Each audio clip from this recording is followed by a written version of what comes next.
Oi pessoal, vamos para a aula de hoje?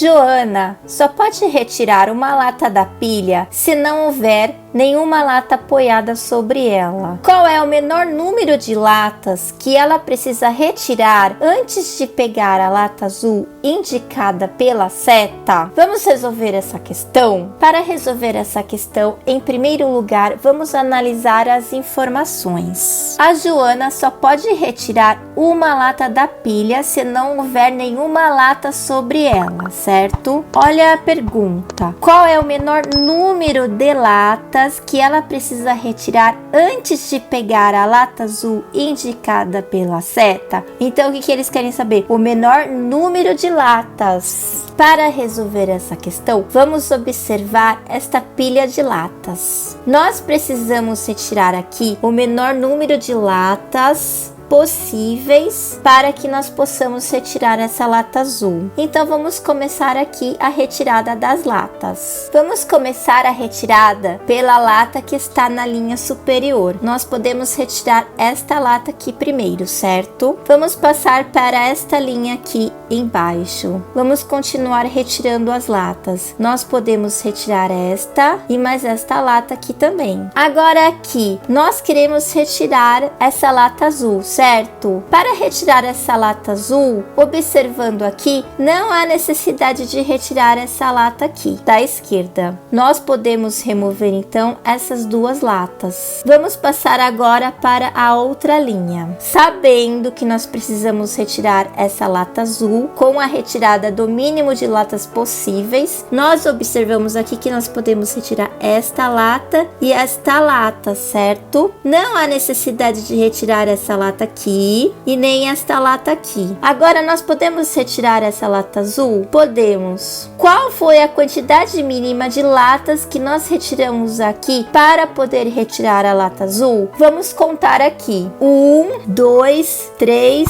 4, 5, 6, 7 latas. Então nós retiramos 7 latas. Qual é a resposta correta? A resposta correta é a alternativa C.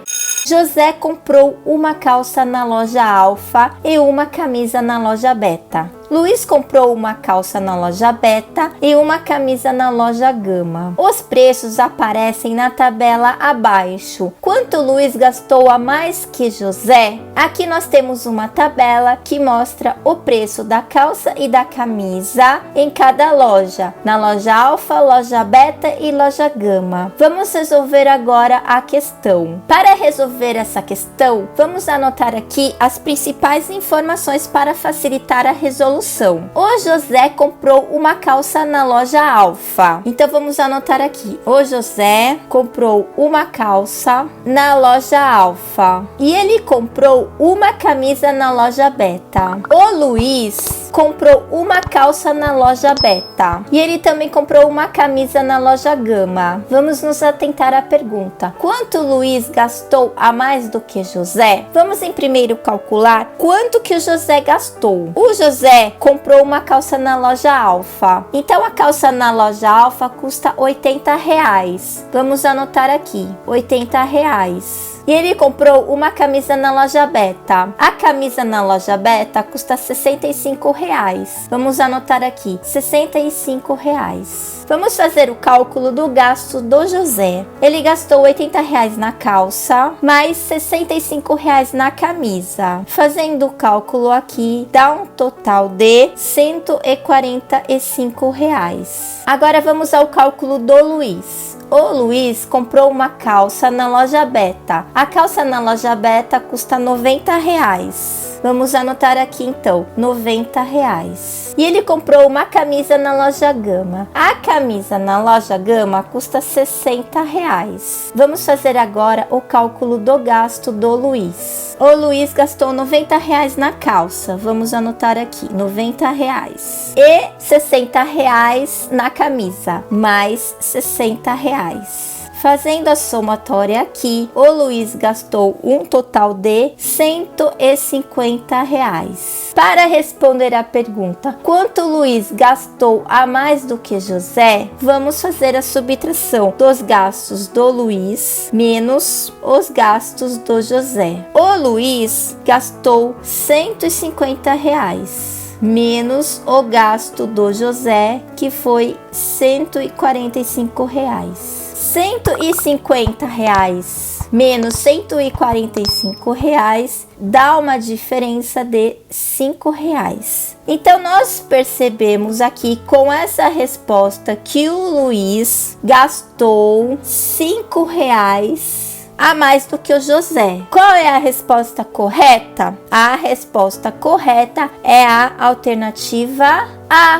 Diana colocou um único colar sobre uma mesa e tirou uma fotografia. Em seguida, recortou a fotografia ao meio na horizontal. Uma das partes recortadas é mostrada abaixo. Qual das figuras a seguir pode ser a outra parte da fotografia? Vamos resolver essa questão? Pessoal, para resolver essa questão é bem simples. Vamos fazer o seguinte: vamos colocar a figura que ela recortou, que está representada aqui em cima de cada figura apresentada nas alternativas. Então eu vou colocar essa figura aqui, que é essa parte aqui de cima, em cima dessa figura da alternativa A para iniciar a resolução. Agora que nós juntamos as duas figuras, essa parte aqui de cima com essa parte aqui de baixo do item A, nós verificamos que a junção da parte de cima com a parte de baixo formaram mais de uma linha fechada. Então, é como se nós tivéssemos uma peça aqui e uma outra peça aqui. Isso não é equivalente a uma peça só de colar. Então, nós podemos descartar essa alternativa A. Vamos testar a alternativa B agora. Analisando agora a alternativa B, nós percebemos também que acontece a mesma coisa. Aqui nós temos uma peça fechada e aqui outra peça fechada, o que não é equivalente a uma peça só de colar. Com isso, nós podemos descartar essa alternativa B novamente. Vamos testar agora a alternativa C. Na alternativa C, a mesma coisa. Aqui equivale a uma peça fechada e aqui a outra peça fechada. Vamos descartar essa alternativa também. Vamos testar a alternativa D. Agora, ao observar a alternativa D, nós percebemos que equivale sim a uma peça de colar. Nós podemos considerar que a alternativa que mostra que a parte de baixo do colar é a alternativa D, certo? Vamos só tirar a prova analisando a alternativa E. Vocês verificaram aqui nessa alternativa E que equivale a 3 peças fechadas, que não é compatível a uma peça de colar? Então, com isso, nós constatamos que a alternativa correta é a alternativa D. 5 cartões iguais A, B, C, D e E em forma de triângulo equilátero foram colados em uma cartolina, um por vez. A figura mostra como ficaram esses cartões. Qual foi o terceiro cartão colado? Vamos resolver essa questão? Para resolver essa questão, precisamos estruturar algumas informações, certo? Nós sabemos que esses 5 cartões em forma de triângulo equilátero foram colados aqui. Nós precisamos saber qual é o terceiro cartão colado. Nós sabemos também que um triângulo equilátero possui as 3 medidas iguais e os 3 ângulos internos iguais de 60 graus, totalizando 180 graus. Agora, para iniciar a resolução, nós precisamos analisar esta figura aqui, que foi dada no enunciado da questão. E a forma mais fácil de resolver é identificar em primeiro lugar qual foi o último cartão colado, depois o quarto, até o terceiro, que é o que pede no enunciado da questão. Então, analisando aqui essa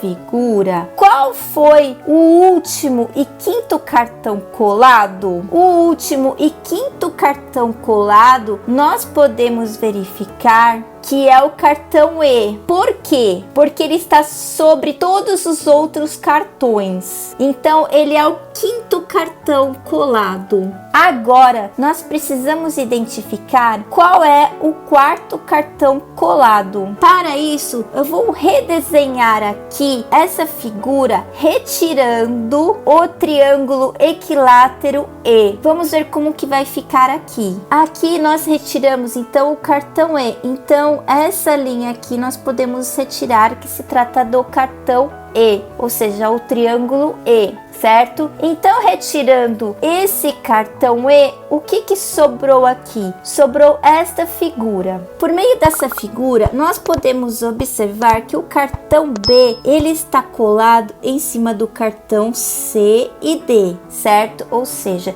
em cima do triângulo C e D. Vou fazer o tracejado aqui. O tracejado significa que a parte tracejada do triângulo está atrás do triângulo B, ou seja, aqui nós podemos ver que essa parte aqui do triângulo C está atrás do triângulo B e essa parte tracejada do triângulo D está atrás do triângulo B, certo? Então, com isso, nós podemos verificar que os cartões dos triângulos C e D foram os primeiros a serem colados. Nós já verificamos aqui que o quinto cartão colado, ou seja, o quinto triângulo colado, foi o triângulo E, certo? Agora nós precisamos saber qual foi o quarto, qual foi o terceiro, o segundo e o primeiro nós já sabemos, certo? Que foram o C e o D. Mas para a nossa resposta, o primeiro e segundo triângulo colado não importa. Nós precisamos saber qual foi o terceiro, certo? Então vamos voltar aqui para a figura. Só uma observação. Nós verificamos aqui, para quem não conseguiu ver, que o cartão do triângulo D foi colado de cabeça para baixo. Agora vamos observar aqui. Nós precisamos saber qual foi o terceiro triângulo colado, certo? Nós já sabemos que não foi o E, nós já sabemos que não foi o C e que não foi o D. Olha aqui essa figura, como ficou quando nós tiramos o cartão E, o cartão do triângulo E. Nós notamos aqui que o cartão do triângulo A está por cima do cartão do triângulo B. Vocês percebem aqui? Vou passar aqui para esse lado da figura. Nós temos aqui só essa parte aqui. Nós temos o A e o B. O B, nós não conseguimos ver o triângulo completo, só uma parte aqui do triângulo. Isso quer dizer que o cartão do triângulo B está embaixo do triângulo A. Então, nós podemos concluir que o cartão do triângulo A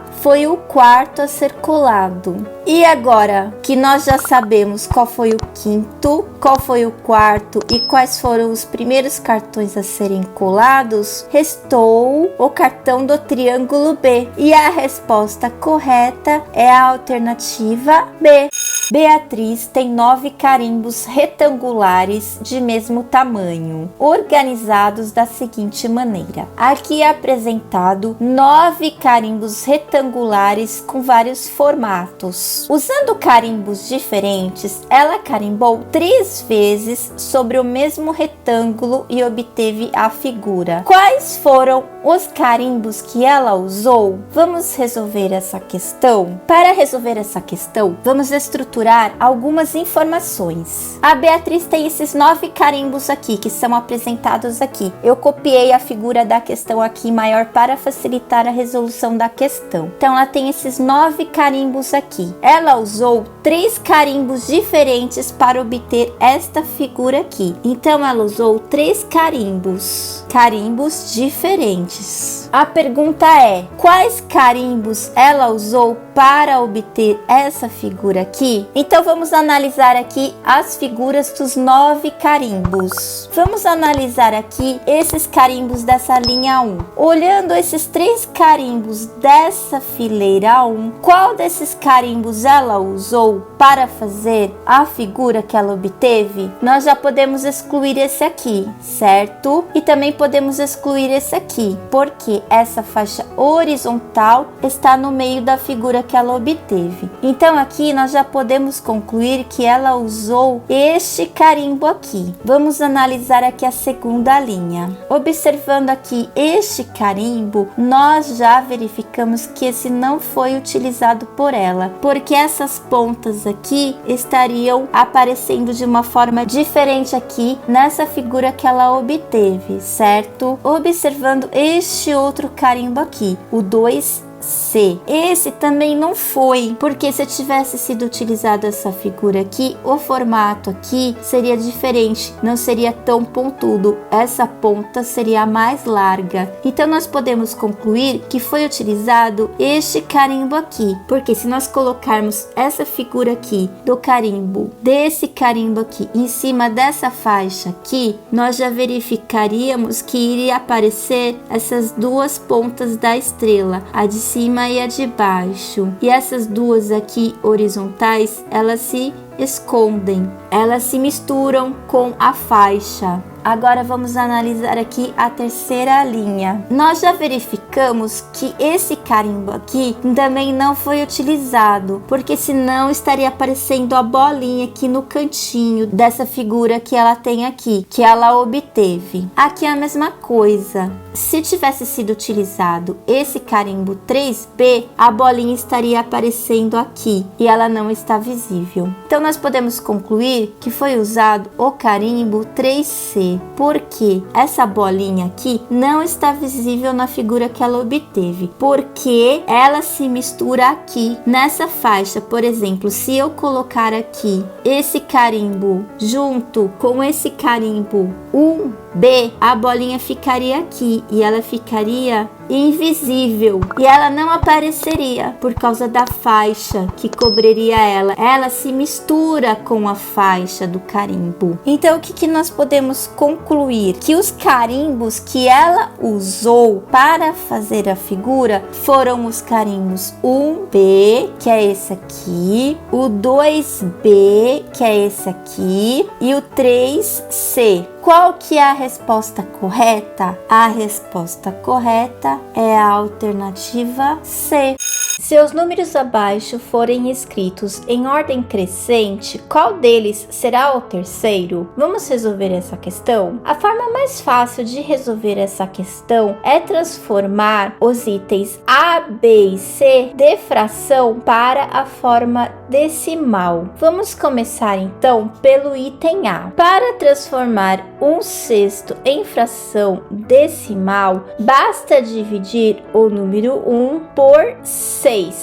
Então vamos começar a divisão. Como 1 não dá para dividir por 6, nós acrescentamos um 0 aqui e uma vírgula. E um 0 aqui, certo? E agora temos 10 dividido por 6. 6 vezes quanto que vai dar 10? Nós temos que colocar o 1, certo? 1 vezes 6, 6. 10 menos 6, sobram 4, certo? 4 dá para dividir por 6? Não, então vamos acrescentar um 0 aqui. 6 vezes quanto que vai dar 40? Nós podemos colocar o 6 aqui, certo? 6 vezes 6, 36. Se nós colocarmos o 7 aqui, vai dar 6 vezes 7, 42. Ultrapassa o valor de 40 aqui. Então vamos considerar 6. 6 vezes 6, 36. Então vamos tirar 36 daqui. 40 menos 36 sobram 4, certo? 4 dá para dividir por 6? Não. Então acrescentamos um 0 aqui. Aqui é a mesma coisa. 40 dividido por 6, nós podemos considerar o 6. 6 vezes 6, 36. 40 menos 36 sobram 4. E aqui nós percebemos que nós caímos em uma dízima periódica, certo? Então, vamos passar o resultado aqui. 1/6 é igual a 0,166 e assim por diante, sendo essa como nós chegamos à conclusão ali, que é uma dízima periódica. Agora vamos transformar o item B em número decimal. Então vamos começar aqui. 6 décimos. Para transformar 6 décimos em número decimal, basta dividir o 6 por 10, certo? O 6 não dá para dividir por 10. Então nós acrescentamos aqui um 0 e uma vírgula e um 0 aqui. O 60 dá para dividir por 10 agora? Dá. Então vamos colocar aqui 6, certo? 6 vezes 10 é igual a 60. Então vamos subtrair aqui 60. 60 menos 60 é igual a 0. Então 6 décimos é igual a 0,6. Vamos transformar agora o item C em número decimal. 16 centésimos. Para transformar a fração 16 centésimos em número decimal, basta dividir 16 por 100. Como 16 não dá para dividir por 100, nós acrescentamos aqui um 0 e uma vírgula e um 0 aqui, certo? Agora sim, nós temos 160 dividido por 100. Quanto vezes 100 que vai dar 160? Nós temos que colocar 1, porque se colocarmos 2 aqui já vai dar 200. Então, 1 vezes 100 é igual a 100. Então, 160 menos 100 sobram 60, certo? 60 dá para dividir por 100? Não. Então, vamos acrescentar um 0 aqui. Agora, nós temos 600 dividido por 100. Quanto vezes 100 que vai dar 600? 6, certo? 6 vezes 100 é igual a 600. Então, vamos subtrair aqui 600. 600 menos 600 é igual a 0. Então, 16 centésimos é igual a 0,16. Agora vamos escrever aqui todos os resultados em números decimais de todas as alternativas para poder comparar e colocar na ordem crescente. Nós temos o item A, que é uma dízima periódica, certo? 0,1,666 assim por diante. Nós temos o item B, que é igual a 0,6. Nós temos o item C, que é igual a 0,16. O item D, que é igual a 0,06. O item E, que é igual a 0,166. Agora que nós temos todas as alternativas em números decimais, vamos compará-las e colocar na ordem crescente. Como nós podemos fazer? Vamos comparar a primeira casa decimal. Então, nós temos a primeira casa decimal do item A, que é 1, do item B, que é 6, do item C, que é 1, do item D, que é 0 e do item E, que é 1. Então, qual que é o primeiro número que nós podemos considerar aqui para colocar na ordem crescente? Nós começamos pela alternativa D, 0,06, certo? Então, vamos excluir aqui. Esse é o menor número. Qual é o segundo menor? Vamos procurar aqui. Nós percebemos, então, comparando a primeira casa decimal, que esse aqui é o maior número, certo? Então, ele é o último dessa nossa ordem que nós vamos colocar aqui da ordem crescente. Vamos ver qual é o segundo. Nós precisamos comparar a alternativa A, a C e a E. Vamos para a segunda casa decimal. A segunda casa decimal é 6 no item A, no item C é 6 e no item E também é 6. Vamos para a terceira casa decimal. No item A é 6. No item C é como se fosse um 0 aqui, certo? Então é 0. E no item E é 6. Então, o segundo número para colocar na ordem crescente é o item C, 0,16. Vamos excluir aqui então. Qual é o terceiro item da nossa ordem crescente, conforme o enunciado da questão? O resultado será a alternativa A ou a alternativa E, uma vez que nós já vimos que a alternativa B é o maior número entre todos eles. Qual é maior? O item A ou o item E? Então vamos lá. Nós já comparamos as três primeiras casas decimais e vimos que são iguais. Vamos partir para a quarta casa decimal. Aqui é como se tivesse um 6, certo? Porque trata-se de uma dízima periódica, certo? E qual é a quarta casa decimal desse item E? É um 0 aqui, certo? Então o terceiro da nossa lista para colocar na ordem crescente é o item E, 0,166, certo? Esse é o terceiro número colocando na ordem crescente. Qual que é a resposta correta? A resposta correta é a alternativa E. Os segmentos horizontais dividem o retângulo da figura em 4 faixas de mesma largura. A área da região amarela corresponde a qual fração da área do retângulo? Vamos resolver essa questão? Em primeiro lugar, para resolver essa questão, vamos identificar o quanto representa esta área pintada em amarelo neste retângulo, ou seja, quanto representa este triângulo, certo? Vou fazer o desenho deste retângulo aqui ao lado. Nesse retângulo aqui, nós conseguimos identificar que aqui é o centro deste retângulo, certo?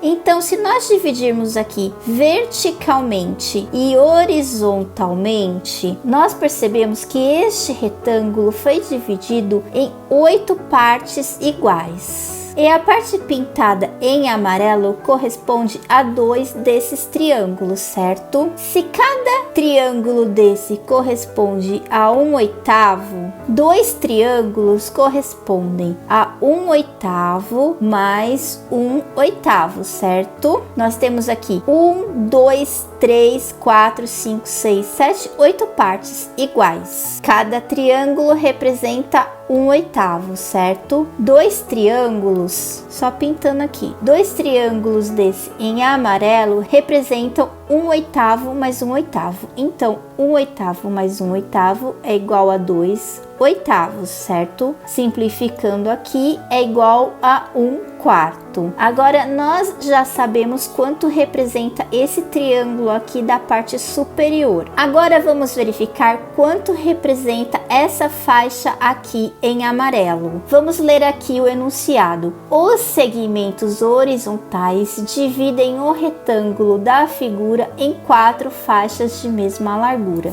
Se todas essas faixas aqui possuem a mesma largura, então cada faixa dessa corresponde a 1/4, uma vez que nós temos 4 faixas, certo? Então essa faixa aqui amarela corresponde a 1/4 da figura. Agora vamos para a pergunta. A área da região em amarela corresponde a qual fração da área do retângulo? Então, para responder essa pergunta, basta somar 1/4 desta faixa pintada em amarelo com 1/4 da parte pintada em amarelo do triângulo que nós calculamos aqui acima. 1/4 mais 1/4 é igual a 2/4, certo? E simplificando aqui, representa 1/2. Então, aqui nós verificamos que toda essa parte pintada em amarelo representa 1/2 da área do triângulo. E agora nós já temos a nossa resposta. Qual é a alternativa correta? A alternativa correta é a C.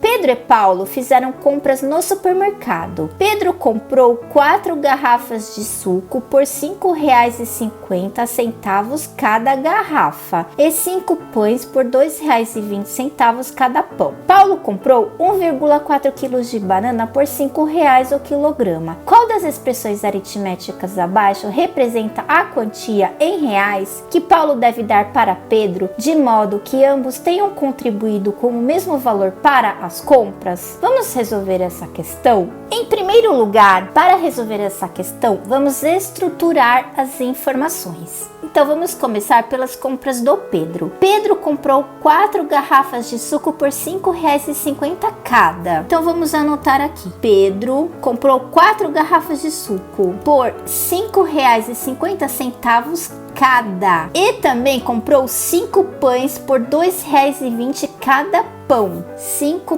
pães por R$ 2,20 cada pão. Agora vamos para as compras de Paulo. O Paulo comprou 1,4 kg de banana por R$ 5,00 o quilo da banana. Ele comprou 1,4 kg de banana por R$ 5,00 o quilo. Note que aqui o resultado das alternativas está expresso em forma de expressões aritméticas. Então vamos analisar aqui as informações que nós temos, certo? Vamos analisar as compras de Pedro primeiro. O Pedro comprou 4 garrafas de suco por R$ 5,50, mais 5 pães por R$ 2,20 cada pão. E o Paulo comprou 1,4 kg de banana por R$ 5,00 o quilo, certo? Olha como nós já avançamos na nossa análise.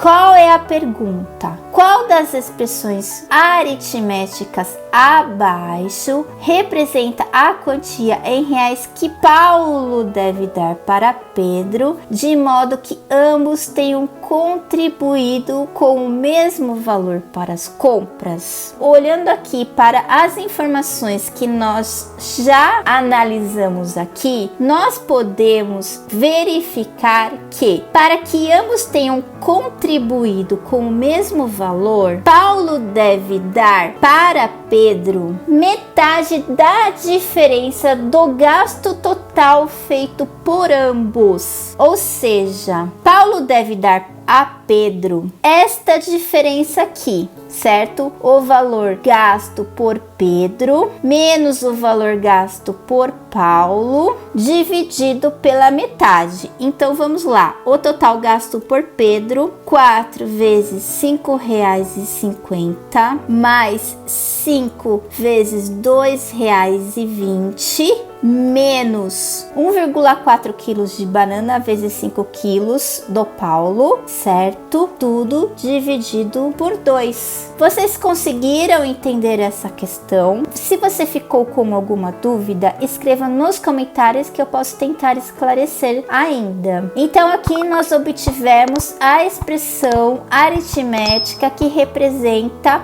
o quanto Paulo deve dar para Pedro, de modo que ambos tenham contribuído com o mesmo valor para as compras. E qual que é a alternativa correta? A alternativa correta é a A.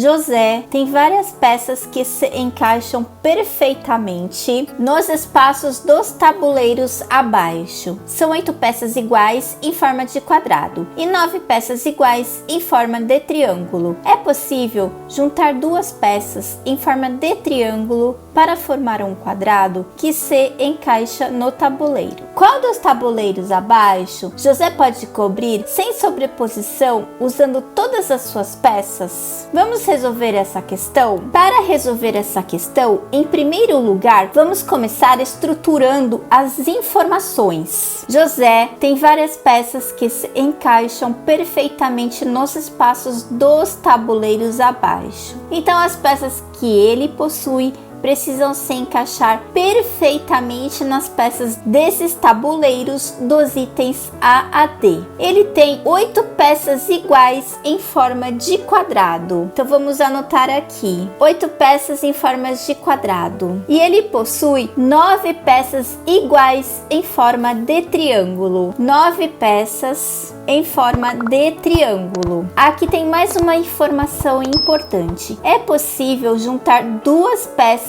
em forma de triângulo para formar um quadrado. Então aqui, se ele juntar 2 triângulos, forma um quadrado. Agora vem a pergunta: qual dos tabuleiros abaixo José pode cobrir sem sobreposição usando todas as suas peças? Vamos analisar aqui as 8 peças dos quadrados. Esses 8 quadrados poderiam ser perfeitamente 16 triângulos, certo? Então, se nós tivéssemos apenas triângulos nos tabuleiros, seriam 16 mais 9, certo? Então seriam 25 triângulos. Agora vamos dar uma analisada aqui. Nós sabemos que ele precisa ter em todas essas alternativas pelo menos 8 peças de quadrado, certo? Vamos contar quantos quadrados tem na alternativa A. 1, 2, 3, 4, 5, 6, 7. Na alternativa A tem 7 quadrados, certo? Então aqui nós já podemos descartar essa alternativa A, uma vez que precisa ter pelo menos 8 quadrados em cada tabuleiro desses. Vamos analisar o item B. 1, 2, 3, 4, 5, 6, 7, 8, 9. Pode ser esse aqui, certo? Vamos deixar aqui este para uma próxima análise. Vamos continuar descartando os outros tabuleiros que possuem menos de 8 peças de quadrado. Vamos contar o item C. 1, 2, 3, 4, 5, 6, 7. 7 quadrados. Então, vamos descartar o item C também. Vamos verificar o item D. 1, 2, 3, 4, 5, 6, 7 quadrados também. Então, nós já podemos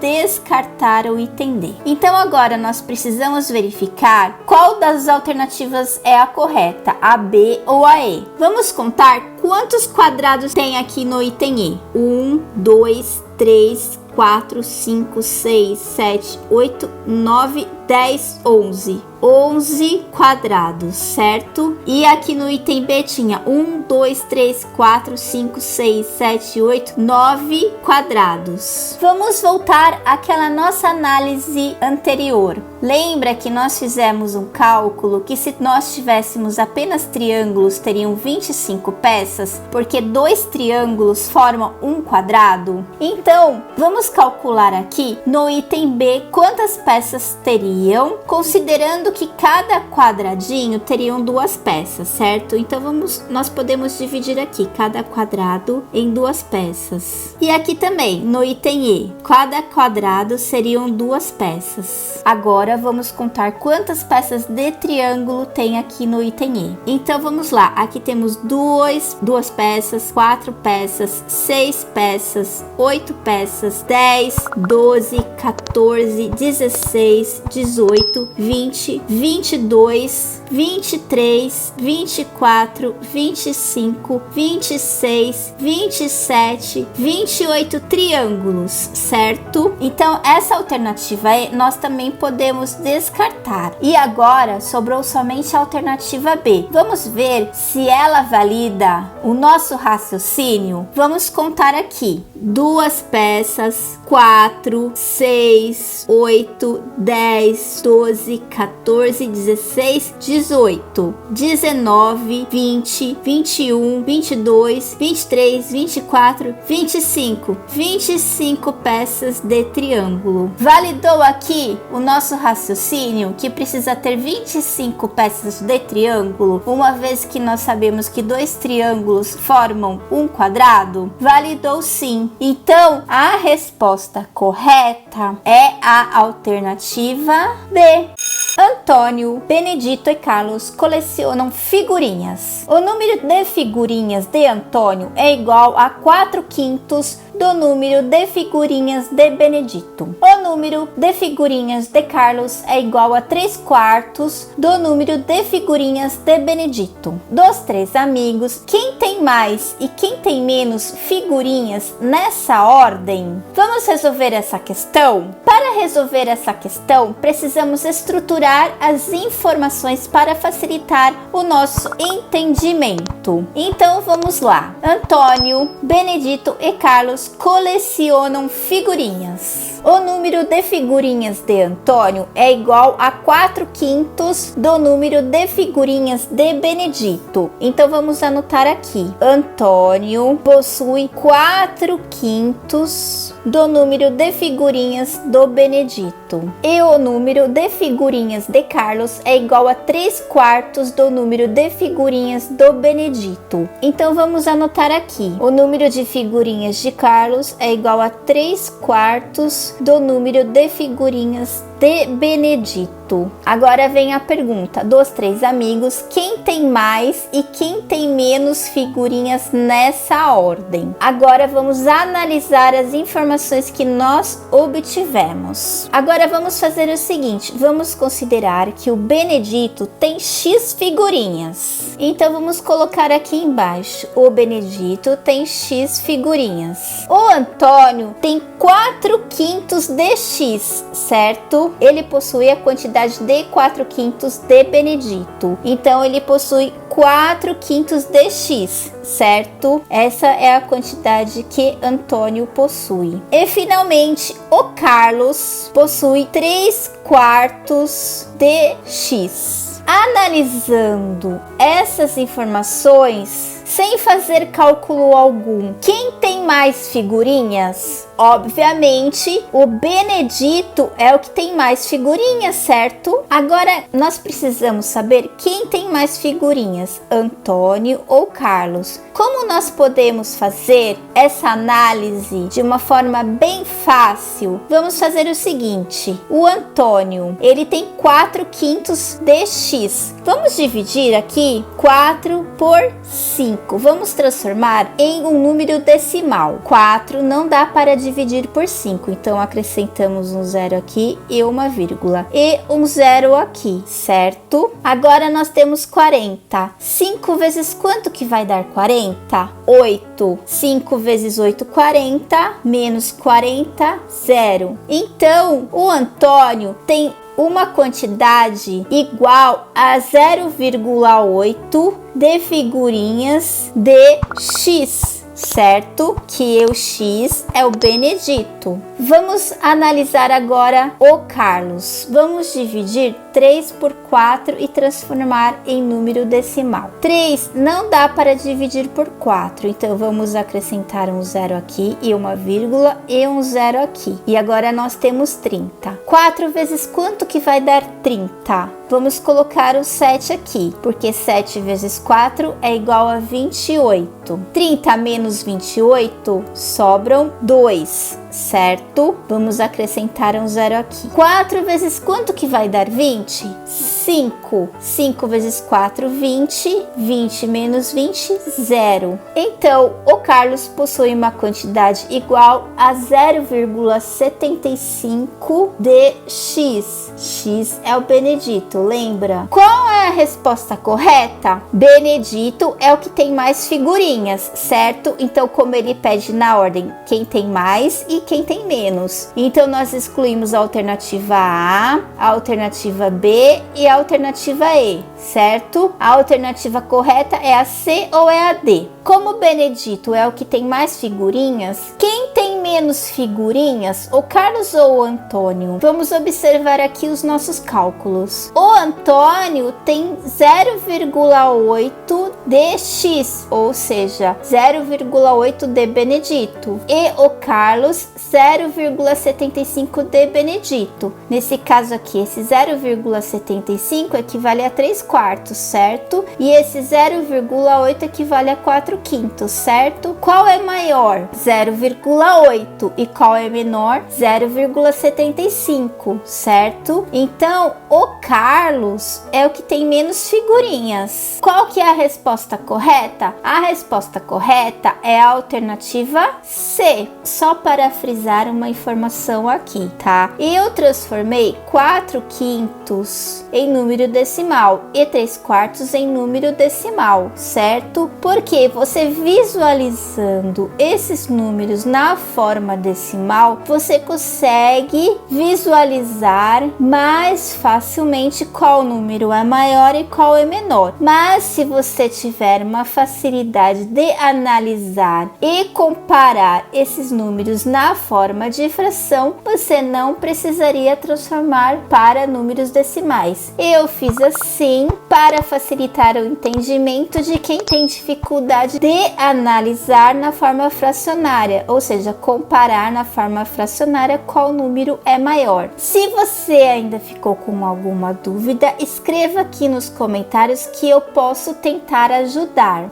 Uma folha retangular preta foi cortada em 2 pedaços. Um deles está mostrado abaixo. Qual é o outro? Vamos resolver essa questão? Pessoal, o que nós precisamos fazer para responder essa questão? Nós temos uma parte da folha cortada e a outra parte nós precisamos identificar a outra parte que foi cortada que encaixa perfeitamente nesta parte aqui. Qual dessas partes aqui, dessas alternativas será? Então, essa figura aqui do enunciado eu coloquei aqui e eu vou começar a resolução pelo item A. O que nós podemos fazer para ter uma visualização melhor? Nós podemos fazer o seguinte: vamos rotacionar esta figura, assim nós conseguimos visualizar melhor se ela realmente encaixa na figura do enunciado. Vamos fazer isso? Então aqui eu rotacionei a figura do item A. Vamos observar, essa figura do item A, ela encaixa aqui perfeitamente? Nós verificamos que não. Por quê? Reparem aqui nessa parte, ela não encaixa aqui, certo? Essa parte aqui é diferente dessa parte interna da figura do enunciado. Vamos testar agora a alternativa B. Vamos fazer a mesma coisa. Vamos rotacionar essa figura da alternativa B. Nós temos a figura B já rotacionada. Vamos observar aqui se realmente essa figura B encaixa na figura do enunciado. Observando essa parte aqui, encaixaria aqui? Não, nós percebemos que é diferente.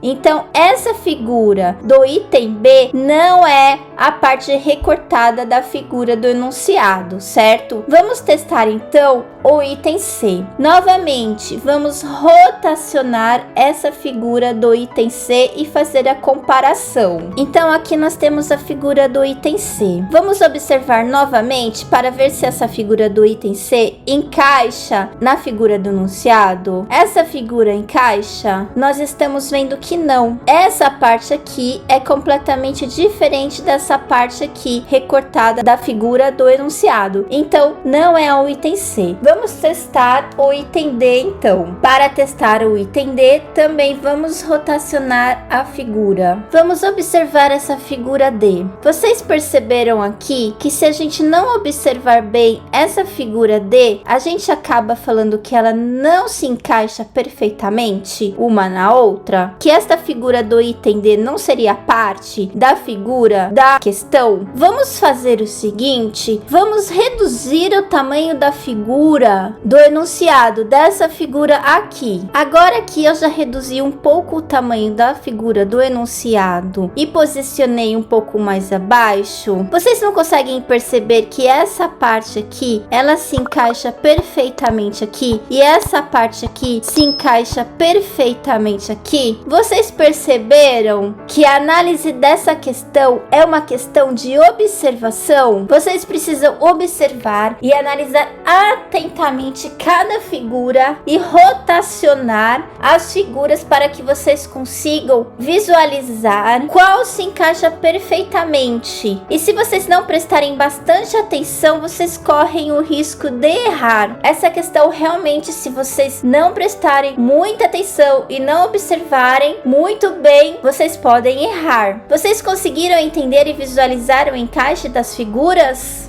Em um mês, 3 domingos caem em dias pares. Em que dia da semana cai o dia 10 desse mês? Vamos resolver essa questão? Para resolver essa questão, vamos estruturar as informações. Em um mês, 3 domingos caem em dias pares. Em que dia da semana cai o dia 10 desse mês? Para resolver essa questão, vamos começar verificando esse determinado mês, começando no dia 1, certo? Então nós temos aqui domingo, segunda, terça, quarta, quinta, sexta e sábado. Vamos supor que esse determinado mês comece no dia 1. Se ele começou no dia 1, qual será o dia do próximo domingo? É só somar mais 7 dias, certo? Então, o próximo domingo seria no dia 8. Seria um dia par, certo? Só que nós precisamos 3 domingos em dias pares. Vamos testar qual será o dia do terceiro domingo. 8 mais 7, nós temos dia 15. Então, nós verificamos que cai em um dia ímpar. Qual será o próximo domingo? O dia do próximo domingo? 15 mais 7, 22.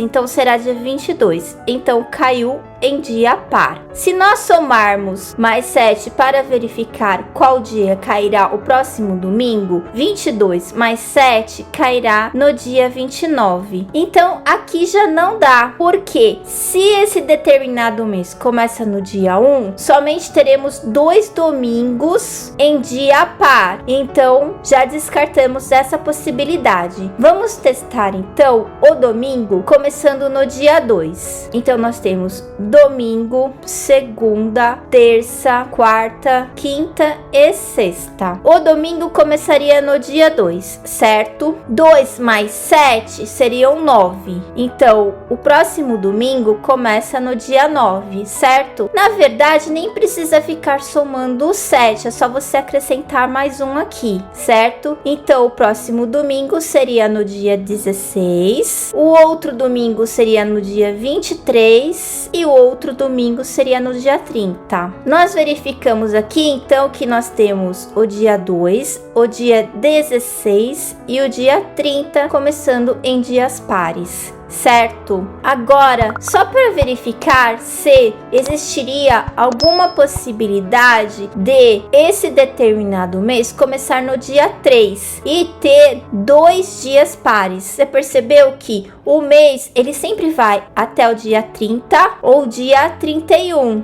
certo? Então vamos ver aqui, se a gente testar começando pelo dia 3, nós teremos 3 domingos com dia par. Então, se ele começasse aqui no dia 3, o próximo domingo seria dia 10, seria um dia par. O outro domingo seria dia 17, outro dia 24 e dia 31. Nós teríamos 3 domingos em dia par? Não. Neste caso, nós teríamos somente 2 domingos em dia par. Então, realmente, o mês da nossa análise deve iniciar no dia 2, certo? Agora que nós já verificamos que, começando no dia 2, o mês, nós teremos 3 domingos em dia par, que são os dias 2, 16 e 30. Vamos responder essa questão. Em que dia da semana cai o dia 10 desse mês? Se o dia 9 caiu no domingo, o dia 10 vai cair na segunda. Então, qual é a alternativa correta? A alternativa correta é a A.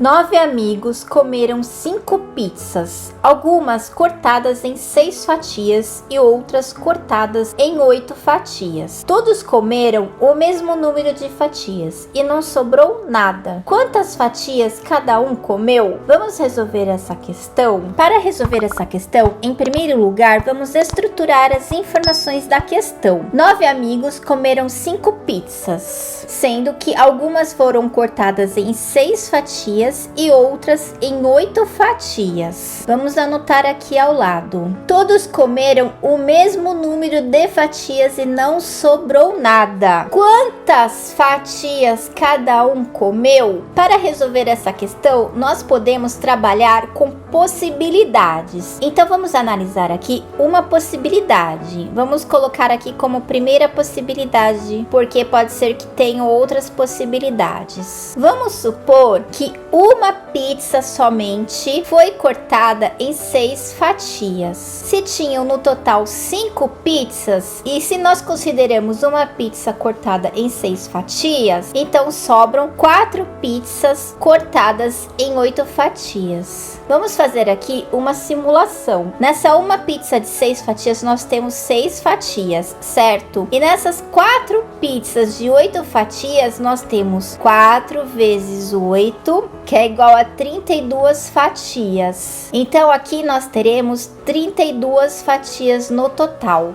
Então, se nós somarmos 6 fatias com 32 fatias, nós teremos 38 fatias no total. 38 fatias dividido por 9 amigos não divide em pedaços exatos por 9 pessoas, pois aqui nós percebemos que 38 dividido por 9 é igual a 4,22 pedaços, certo? Então nós concluímos que não divide em 9 pedaços pelas 9 pessoas. Agora vamos analisar uma segunda possibilidade. Se nós tivermos 2 pizzas cortadas em 6 fatias, mais 3 pizzas cortadas em 8 fatias, totalizando as 5 pizzas aqui, conforme o enunciado da questão, nós teremos aqui 2 pizzas de 6 fatias, então nós teremos 12 fatias. E aqui 3 pizzas de 8 fatias, nós teremos 24 fatias, certo? 3 vezes 8, 24. Então, somando todas as fatias, dá um total de 36 fatias. Vamos dividir 36 fatias por 9 pessoas. 36 dividido por 9 dá um total de 4 fatias para cada pessoa. Então, aqui nós já chegamos ao nosso resultado, certo? Vocês conseguiram entender o raciocínio aqui? Então, qual é a resposta correta? A resposta correta é a alternativa A. No quadro de aniversariantes da turma da professora Cláudia, há no mínimo 2 e no máximo 6 aniversariantes em cada mês. Há exatamente 2 meses com 6 aniversariantes em cada um e exatamente 3 meses com 2 aniversariantes em cada um. Dentre as quantidades abaixo, qual pode ser o número de alunos na turma da professora Cláudia? Vamos resolver essa questão? Para resolver essa questão, em primeiro lugar, precisamos estruturar as informações. Então vamos lá. No quadro de aniversariantes da turma da professora Cláudia, há no mínimo 2 e no máximo 6 aniversariantes em cada mês. Então vamos anotar aqui. Há exatamente 2 meses com 6 aniversariantes em cada um e exatamente 3 meses com 2 aniversariantes em cada um. Vamos anotar aqui. Qual é a pergunta? Dentre as quantidades abaixo, qual pode ser o número de alunos da turma da professora? Então vamos começar a resolução da seguinte forma. O enunciado analisa 5 meses de aniversariantes, certo? Dentre as informações desses 5 meses de aniversariantes, nós temos 6 aniversariantes por 2 meses em cada um, certo? Então, em 2 meses nós temos 12 aniversariantes. E nos outros 3 meses, nós temos 2 aniversariantes em cada um. Então, no total, nós temos 6 aniversariantes. Fazendo essa somatória, dá um total de 18 aniversariantes em 5 meses, certo? Considerando que um ano é igual a 12 meses, vamos tirar desses 12 meses 5 meses que nós já sabemos a quantidade de aniversariantes. Então faltam 7 meses para nós estipularmos a quantidade de alunos. Estipular, porque a pergunta diz qual pode ser o número de alunos na turma. Uma observação muito importante. No enunciado já diz que há exatamente 2 meses com 6 aniversariantes. E há exatamente 3 meses com 2 aniversariantes. Então, disso nós podemos concluir que nos restantes 2 meses, ou seja, nos 7 meses restantes, terá um total entre 3 e 5 aniversariantes. Aqui está a grande sacada dessa questão. Então, com base nessas informações, vamos calcular nesses 7 meses qual seria o mínimo de aluno. Vamos considerar 3 alunos, que seria o mínimo nesses restantes de meses. 7 vezes 3 dá 21 aniversariantes. Essa seria a quantidade mínima de aniversariantes nesses 7 meses. Agora vamos calcular nesses 7 meses a quantidade máxima, que seriam 5 aniversariantes. Então 7 vezes 5 dá um total de 35 aniversariantes, que seria a quantidade máxima de aniversariantes nesses 7 meses, certo? Agora nós podemos entrar no raciocínio final dessa questão. Com base nas informações iniciais, nós temos 18 aniversariantes em 5 meses, certo? Então aqui é fixo 18 aniversariantes. Vamos calcular a quantidade mínima no total do ano em 12 meses. Seriam 18 aniversariantes em 5 meses, mais 21 aniversariantes nos próximos 7 meses. Então, somando 21 com 18 aniversariantes, dá um total de 39 aniversariantes no ano. Essa seria a quantidade mínima. Agora vamos calcular nos 12 meses a quantidade máxima de alunos. Nós temos 18, que seriam a quantidade fixa nesses 5 meses aqui, e a quantidade máxima aproximada nos próximos 7 meses, que seriam 35 aniversariantes, certo? 18 mais 35 dá um total de 53 aniversariantes no ano. Quantidade essa máxima. Então, desses cálculos aqui, nós concluímos que na turma da professora tem entre 39 e 53 alunos. Então vamos analisar as alternativas para ver qual é a correta. A alternativa A nós já podemos descartar, porque nós temos uma quantidade mínima de 39 alunos. A alternativa B pode ser. Vamos continuar analisando as outras alternativas, que eu já volto nessa alternativa para finalizar o nosso raciocínio, certo? A alternativa C nós já podemos descartar, porque ultrapassa a quantidade máxima de alunos, a D também e a E também. Então, como nós sabemos que a quantidade de alunos pode estar entre 39 e 53 alunos, a única alternativa possível correta é a alternativa B. Você conseguiu entender o raciocínio? Essa é uma questão que envolve bastante raciocínio, mas não é difícil.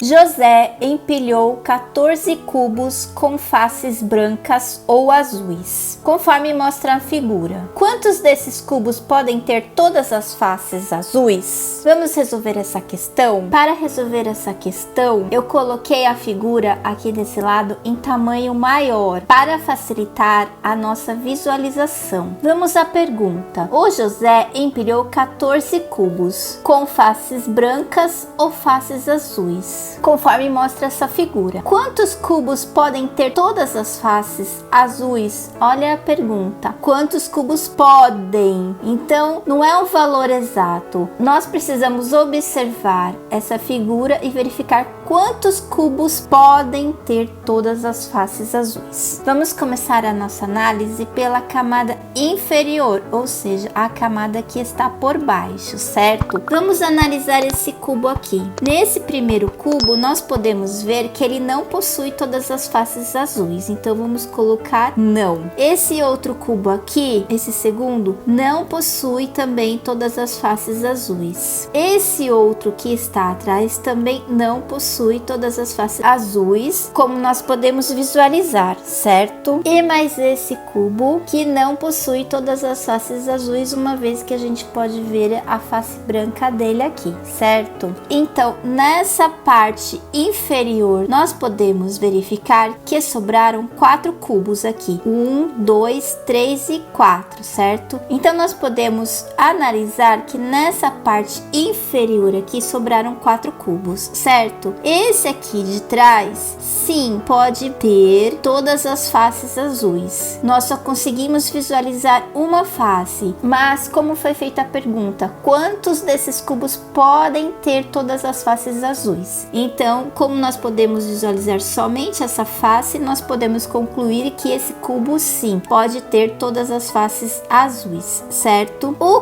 cubo que fica embaixo desse aqui, ele está completamente escondido, certo? Então, ele também pode ter todas as faces azuis. Temos esse outro aqui, que sim, pode ter todas as faces azuis. E esse outro cubo que fica embaixo desse, na última camada, que também pode ter todas as faces azuis. Então, nós concluímos aqui que nessa camada inferior existem 4 cubos que podem ter todas as faces azuis. Aqui, 1, 2, 3, 4, certo? Agora vamos partir para a segunda camada, certo? Vou identificar em verde a camada do meio. Esse cubo aqui não possui todas as faces azuis, uma vez que nós conseguimos visualizar essa parte branca aqui, certo? E esse outro cubo aqui também não possui todas as faces azuis, certo? Uma vez que nós conseguimos visualizar essa parte branca aqui, a face branca. E esse outro cubo aqui dessa face intermediária também não, certo? Porque nós conseguimos ver a face branca e a face branca lateral dele também. E esse aqui também não, porque nós conseguimos visualizar a face lateral branca dele também. Então, sobrou dessa camada intermediária esse cubo aqui. Como nós conseguimos só ver essa face azul aqui, então nós podemos identificar que todas as faces desse cubo podem ser azuis. Então, sim, nesse caso nós verificamos que na camada do meio somente um cubo pode ter todas as faces azuis. E na camada de cima, no topo, nós temos somente um cubo, certo? E nós já podemos verificar que não podem ter todas as faces azuis, que nós já identificamos que na parte frontal nós já conseguimos ver 2 faces brancas. Então, no topo não existem cubos que podem ter todas as faces azuis. Então, nós concluímos que na camada inferior tem 4 cubos que podem ter todas as faces azuis e somente um cubo na camada do meio que podem ter as faces azuis. Logo, nós concluímos que 5 cubos podem ter todas as suas faces azuis. Então, a resposta correta é a alternativa E. Você conseguiu entender o raciocínio? Para resolver essa questão, é mais uma questão de análise da figura.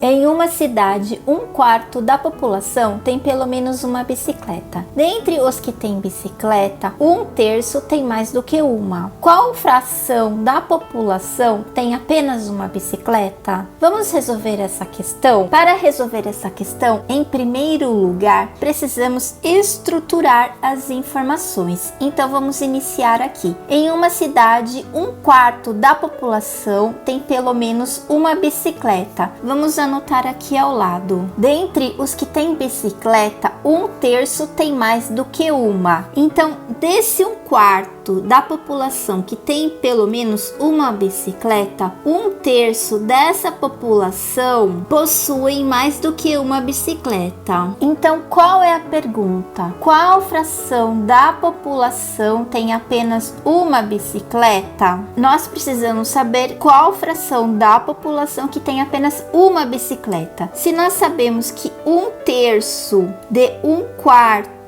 tem mais do que uma bicicleta, então sobram 2/3 que possuem somente uma bicicleta. Então daqui nós já conseguimos concluir a resolução da nossa questão. Então nós temos 2/3 que possuem apenas uma bicicleta de 1/4 da população, certo? Logo, 2/3 vezes 1/4 é igual a 2 sobre 12. Simplificando aqui, dá um total de 1/6. Esse 1/6 é a fração da população que possui apenas uma bicicleta. Então a resposta correta é a alternativa B. Paulinho tem um relógio que só tem o ponteiro das horas. Um dia ele saiu de casa pela manhã quando o ponteiro das horas apontava exatamente ao 32º minuto, conforme mostrado na figura. Ao voltar para casa à tarde, o ponteiro das horas apontava exatamente para o 11º minuto. Quanto tempo ele esteve fora de casa? Vamos resolver essa questão.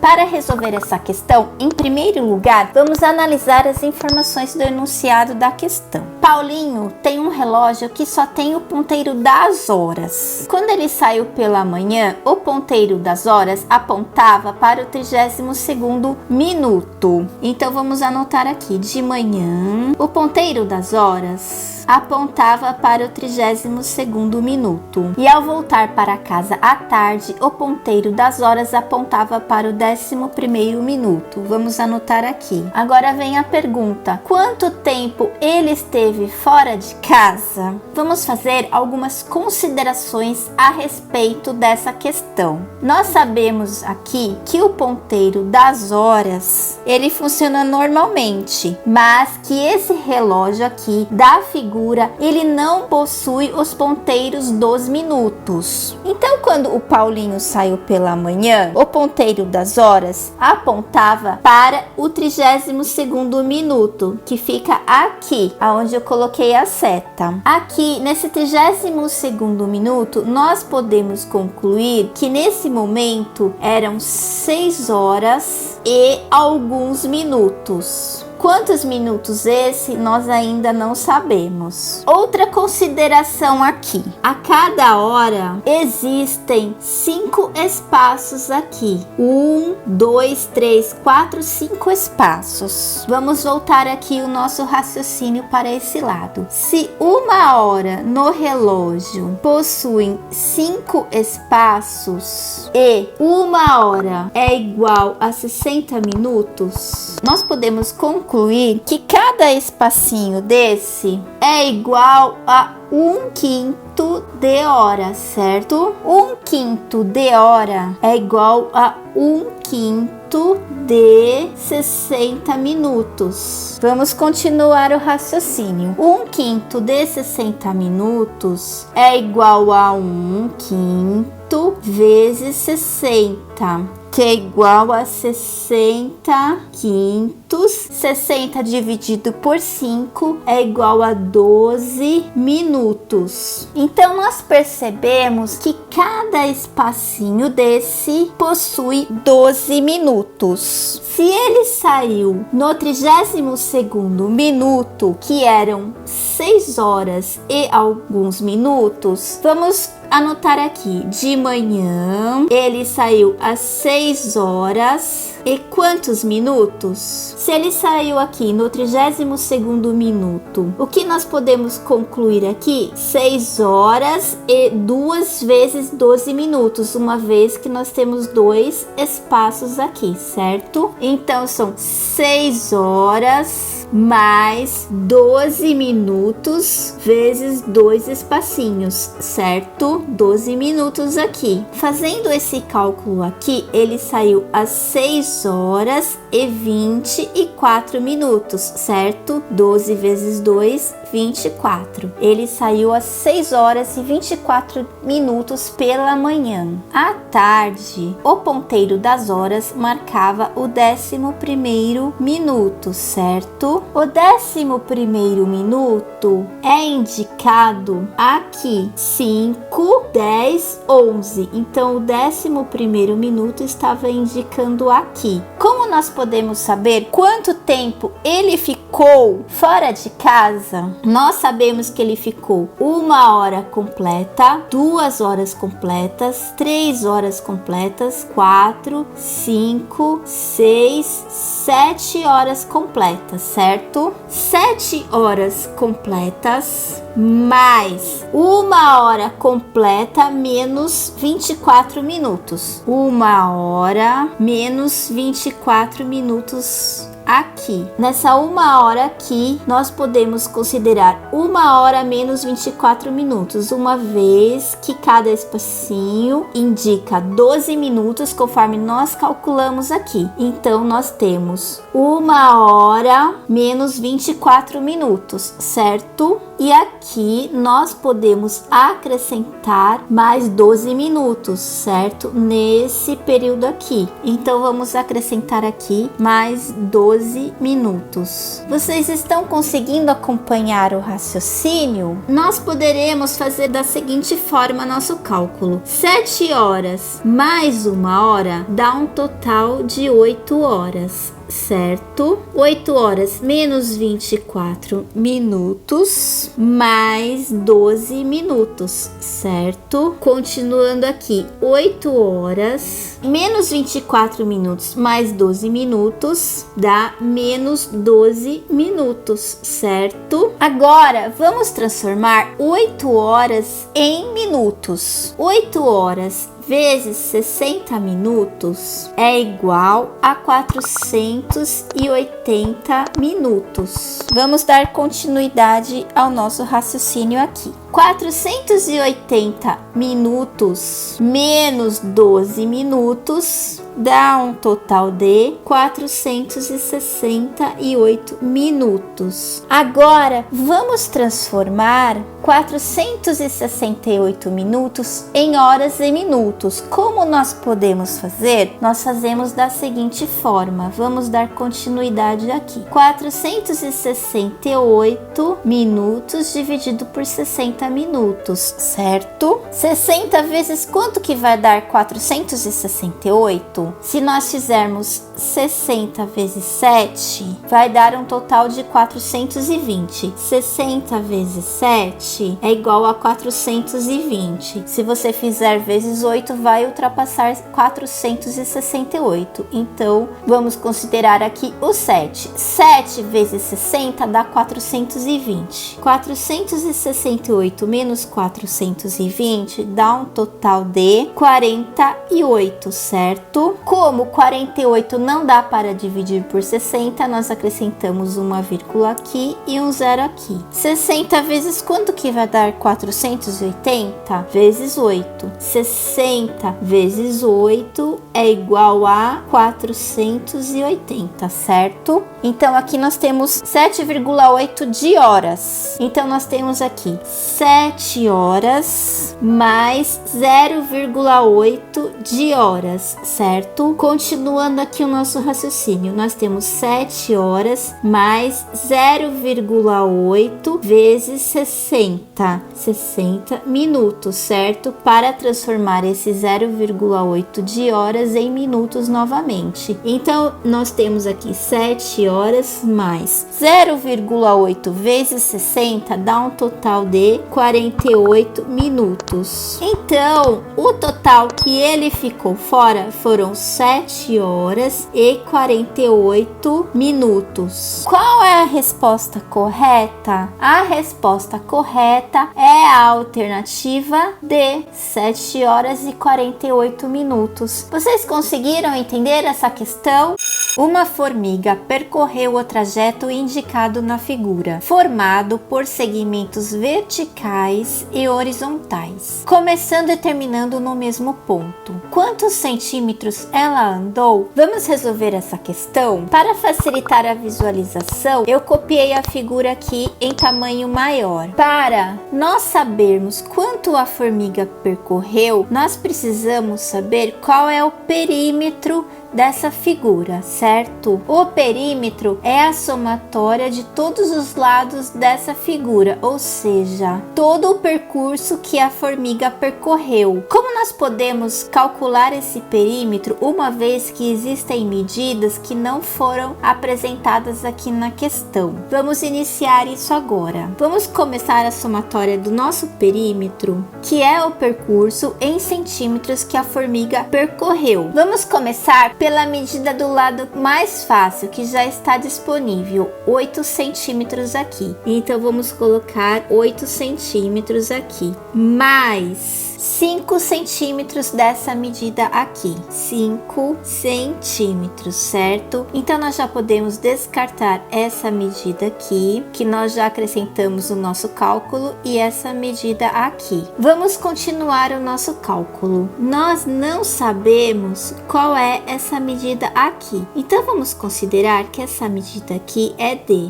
certo? Então qual seria essa medida aqui, dessa linha horizontal aqui? Seria 5 centímetros menos D, certo? Conseguiram perceber aqui o raciocínio? Então vamos colocar essa medida lá embaixo na nossa somatória. Mais 5 menos D, certo? Essa medida aqui que nós estamos colocando aqui embaixo. 5 menos D. Então vamos excluir ela aqui, riscando em verde. Agora nós precisamos fazer a somatória dessa medida aqui, dessa medida aqui, dessa medida aqui e dessa. Como nós sabemos qual é a medida dessas linhas? Muito fácil, certo? Não seria 8 centímetros? Então a somatória dessas 4 medidas é igual a 8 centímetros. Então vamos acrescentar aqui embaixo na nossa somatória mais 8 centímetros, certo? E vamos riscar aqui o que nós já consideramos no nosso cálculo, riscando aqui em verde esse, mais esse e mais esse. Agora, outra medida bem fácil a ser acrescentada em nosso cálculo do perímetro, essa medida aqui, de 8 centímetros. Então, vamos acrescentar aqui mais 8 centímetros. E vamos excluir essa medida aqui. E agora, o que faltou para considerar no nosso cálculo? Faltou essa medida aqui, mais essa medida aqui, certo? Essas duas medidas. Essas duas medidas aqui. Como nós podemos fazer para encontrar essas medidas? Voltando aqui nessa medida D que nós consideramos no início da nossa questão. Então, nós sabemos que essa medida aqui vale D. Descendo aqui, nós temos D mais 8 centímetros. Então, vou apagar aqui essa linha. Descendo aqui, essa medida aqui para baixo, 8 centímetros. Então, vamos passar aqui, mais D mais 8. E aí, nós excluímos aqui, mas esse percurso que nós já consideramos no nosso cálculo. Agora, vamos fazer o nosso cálculo total. Nós temos aqui 8 mais 5 centímetros, 13 centímetros, certo? Mais 5 menos D. Nós temos aqui mais 8 mais 8, mais 16 centímetros, mais D mais 8, certo? Vamos continuar nosso cálculo aqui. 13 mais 5 mais 16 mais 8, quanto dá? 42, certo? E aqui nós temos menos D com mais D. Então, nós podemos cortar esse menos D com 1 mais D. Menos D com mais D é igual a 0. E nosso resultado final ficou 48 centímetros. Você conseguiu entender o raciocínio para calcular o percurso que a formiga percorreu?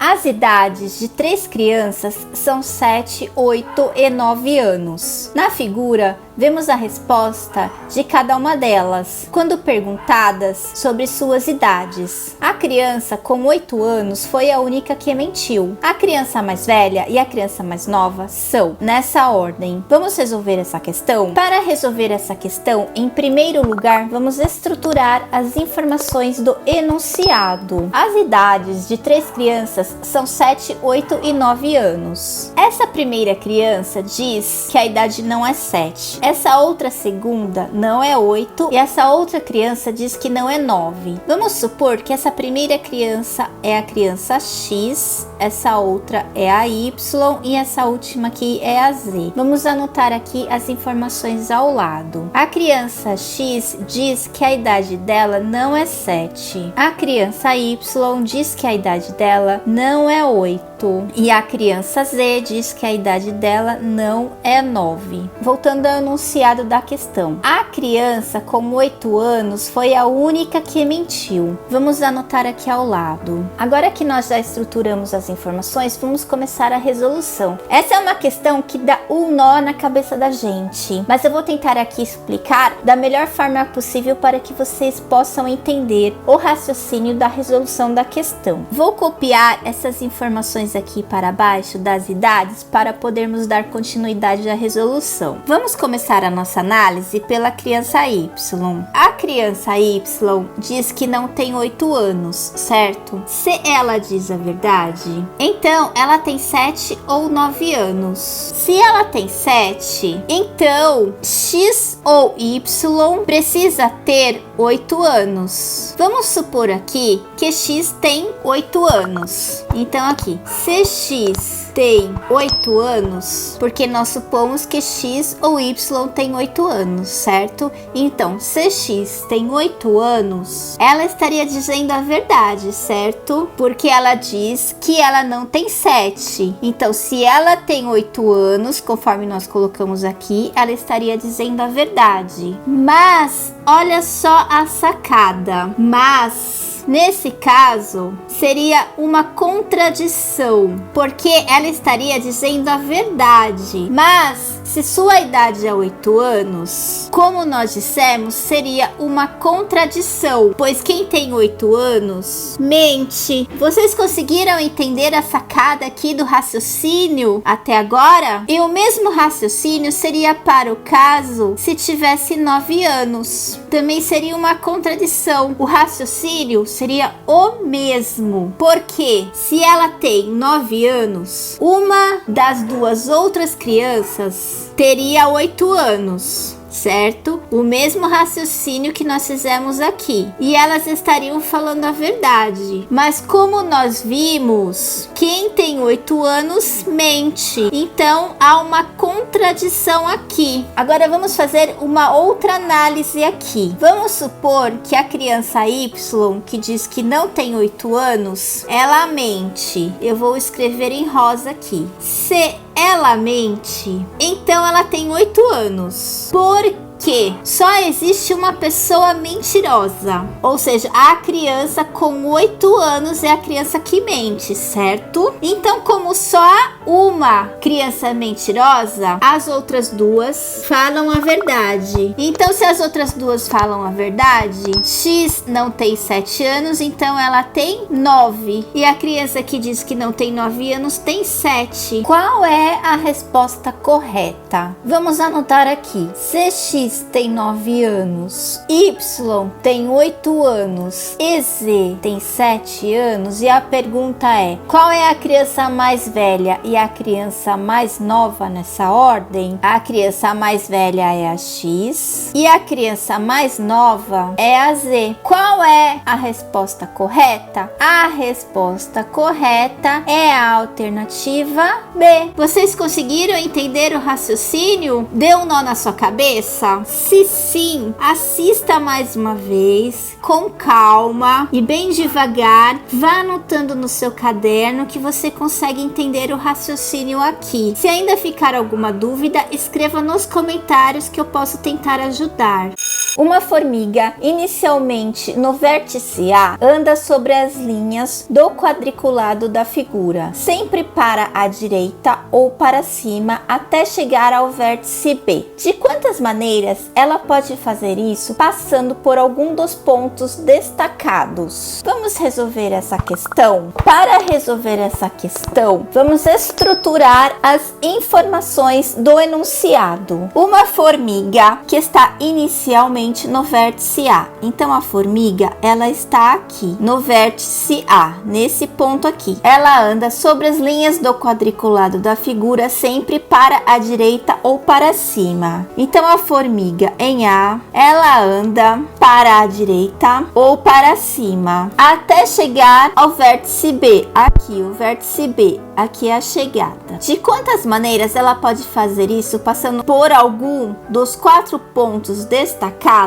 Para facilitar a resolução dessa questão, vamos nomear esses pontos destacados. Vamos supor que esse ponto aqui é o ponto P, esse aqui é o ponto S, esse é o ponto R e esse é o ponto Q. Vamos analisar o primeiro caminho da formiga indo do vértice A ao vértice B, passando por B. Vamos anotar aqui: caminho de A a B, passando por P. Quantos caminhos são possíveis uma vez que a formiga anda para a direita ou para cima? Se a formiga ela sai do vértice A e anda para a direita, não é possível, porque ela precisa passar pelo ponto P para chegar ao vértice B. Então a formiga vai ter que se movimentar para cima. Então vou fazer aqui o caminho dela. Ela se movimenta para cima e depois para a direita. Existe algum outro caminho que a formiga possa fazer de A a B passando pelo ponto P? Não existe. Então aqui nós podemos constatar que existe somente um caminho. Agora vamos analisar o caminho do vértice A ao vértice B passando por Q. Vamos apagar aqui para facilitar a nossa visualização. Então nós precisamos fazer o caminho aqui de A a B passando por Q.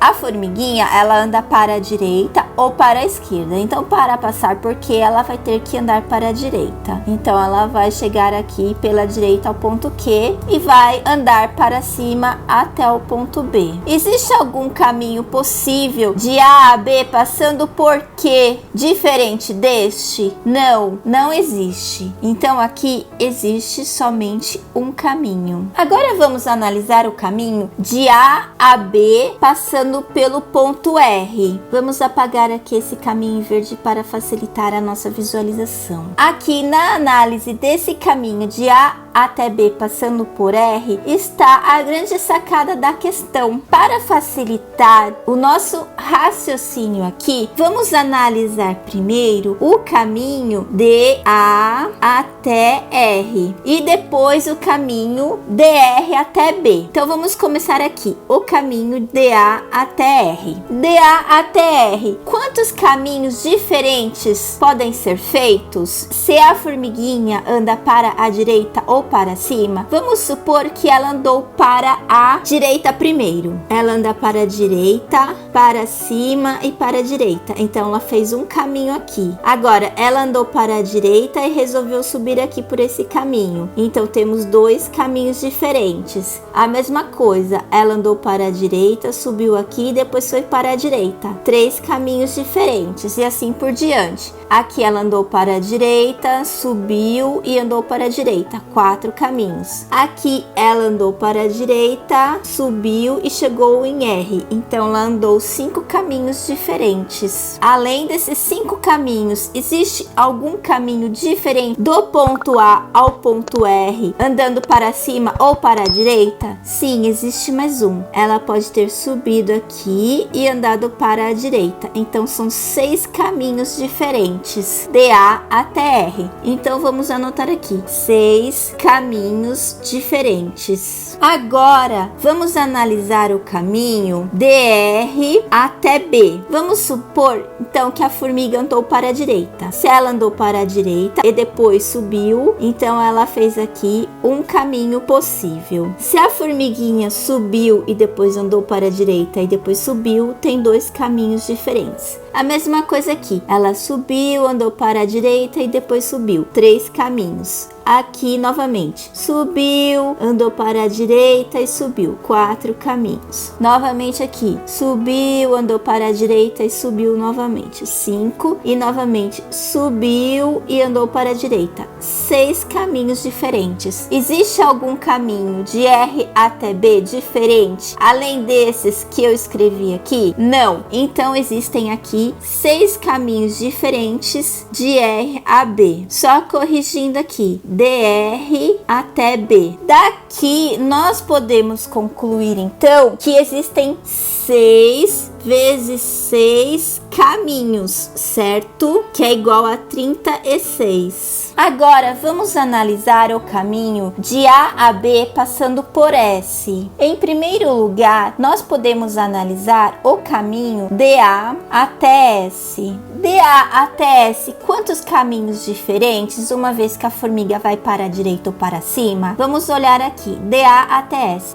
Se ela veio para a direita, depois ela subiu, temos um caminho diferente, certo? Se ela subiu e foi para a direita e depois subiu, tem mais 2 caminhos. E a mesma coisa aqui, parecido com a análise do item anterior. Então aqui nós temos mais 3 caminhos diferentes, 4 caminhos diferentes, 5 caminhos diferentes e 6 caminhos diferentes. Então ela pode ter feito 6 caminhos aqui. Então vamos anotar aqui, 6 caminhos diferentes. Agora vamos analisar o caminho DS até B. DS até B, quantos caminhos ela pode ter feito uma vez que ela vai para a direita ou para cima? Vamos supor que em primeiro lugar ela foi para a direita e depois para cima. Então tem um caminho diferente. E aqui é muito parecido com a análise anterior. Se ela foi para cima e foi para a direita, então tem mais um caminho diferente. Então são 2 caminhos diferentes. Se ela foi para a direita e resolveu subir e para a direita novamente, são 3 caminhos. Então aqui mais